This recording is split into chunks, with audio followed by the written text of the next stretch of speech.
mata a yi kwanciya bani ne na faɗa ba waƙar ce ta yi zanciya.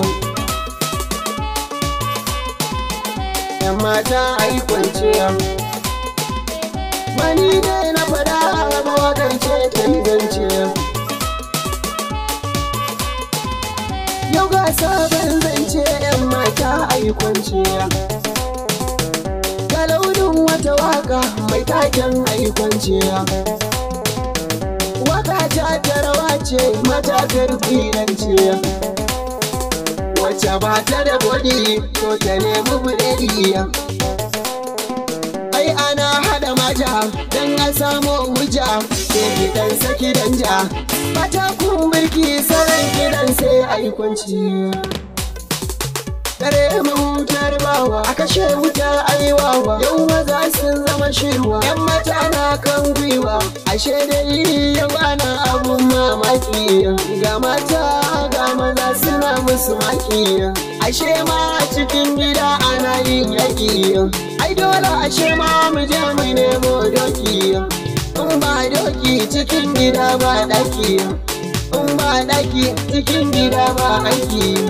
Ashe dai rago ba a kira shi gwani ba. Ashe dai raguwa ba a kira ta gwana ba.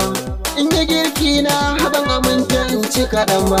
Yadda na san gero ba a haɗa shi da dawa ba. Kai mu je zancen karuwa da masu kishi gayu. Tun da sauƙi ya yi samuwa mu taka rawar kwanciya.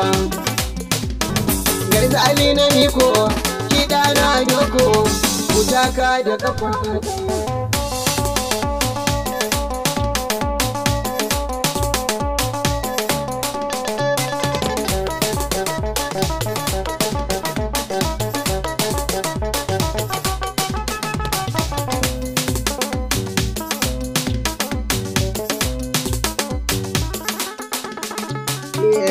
A sha ruwa a koma aiki.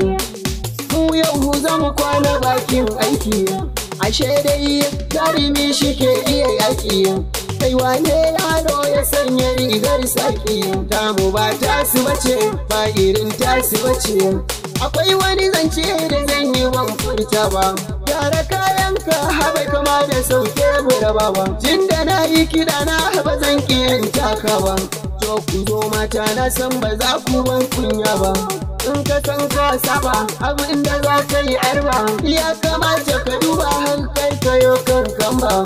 Ayye sama lulaye a lula a yi kwanciya. Mu lula cikin kwanciya mu more wa kuruciya. Kaza ta dara kurciya. Mai rubutu wallahi je ka nemo tawada.